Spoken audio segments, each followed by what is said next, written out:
আমরা যতটুকু দিনের জ্ঞান অর্জন করি তার খুব কমই আমল করতে পারি, আমাদের জন্য নসিহা করবেন। বলছেন যে আমরা যতটা দিন সম্পর্কে জ্ঞান অর্জন করতে পারি আমল ততটা করা হয় না।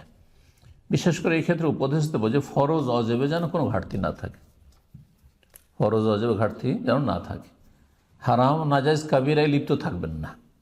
হারামকে হারাম জানবেন, হালালকে হালাল জানবেন, ফরজ অজেব আদায় করবেন যথাযথ, আর সুন্নত মুস্তাহাব নফল যতটা পারেন করবেন।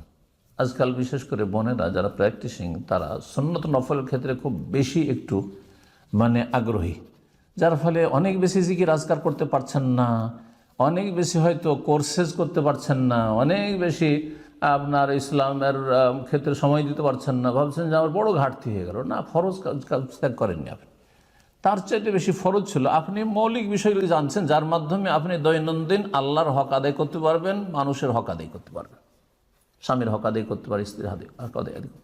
আপনি নফল সুন্নাত মুস্তাহাব করতে গিয়ে যদি ফরজ আপনার ছুটে যায় বা ঘাটতি হয়, যেমন স্বামীর যত্ন নিতে পারছেন না, তার জন্য যেসব পরিচর্যা বাড়িতে প্রয়োজন রয়েছে, খাবার দাবার রেডি করতে পারছেন, ওইদিকে ক্লাস নিয়ে বসে আছে, অনলাইন ক্লাস করছি, এগুলো জায়েজ নয়। আপনি ফরজ বাদ দিয়ে সুন্নতকে গুরুত্ব, নফলকে গুরুত্ব মোটেই জায়েজ নাই। আল আহম ফাল মুহিম, এই বিষয়টি আমি কিন্তু বলছি, এই জন্য বলছি এক শ্রেণীর বোনেরা এরকম রয়েছেন, এমনটা করবেন না।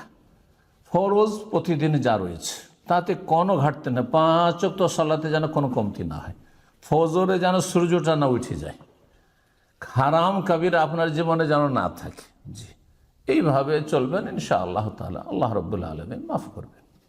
আসসালাওয়াতুল খামসু ওয়াল জুমআতু ইলাল জুমআতি ওয়া রমাদানু ইলা রমাদান মুকাফফিরাতুল লিমা বাইনাহুন ইজা তুনিবাতিল কাবাইর। এই হাদিস স্পষ্ট।